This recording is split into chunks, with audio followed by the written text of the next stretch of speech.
नमस्कार, मी वैष्णवी प्रभू महाजन. मी स्नेहल योगेश पाटील. मी नम्रता गजानन माळी. आणि मी खुशी सुयोग पाटील. आम्ही न्यू इंग्लिश स्कूल जामनेर येथील जळगाव येथील विद्यार्थी आहोत. हॅलो स्नेहल, हॅलो वैष्णवी आणि नम्रता.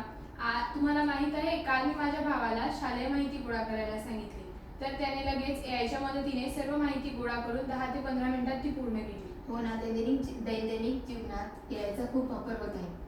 पण एआय म्हणजे नेमकं काय?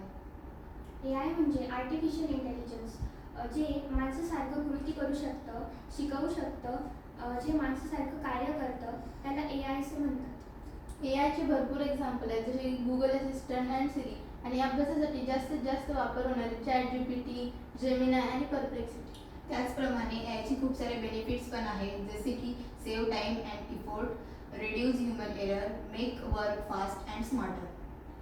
बेनिफिट्स तर आहेच, पण त्याचप्रमाणे चॅलेंजेस देखील खूप आहेत, जसे जॉब रिप्लेसमेंट, त्यानंतर डाटा प्रायव्हसी आणि इथिकल इश्यूज. त्याचे ॲप्लिकेशनसुद्धा आहेत. एज्युकेशनसाठी स्मार्ट लर्निंग ॲप्स, हेल्थ केअरसाठी डिसीज डिटेक्शन आणि ट्रान्सपोर्टसाठी सेल्फ ड्रायव्हिंग कार्स, फायनान्ससाठी फ्रॉड डिटेक्शन, तर ॲग्रिकल्चरसाठी स्मार्ट क्रॉप मॉनिटरिंग. त्याचप्रमाणे ते काम कसं करतं, ते पहिले डाटा कलेक्ट करतं. डाटा कलेक्ट करून झाल्यानंतर त्यापासून एक ट्रेन मॉडेल बनवतं. त्या ट्रेन मॉडेलची एक टेस्ट घेतली जाते. त्या टेस्टमध्ये ठरवलं जातं ते मॉडेल वापरण्यासाठी पात्र आहे किंवा नाही, आणि जर ते मॉडेल पात्र असेल तर त्या मॉडेलला उपयोगात आणलं जातं. त्याचप्रमाणे या सर्व एआयचा शोध कोणी लावला?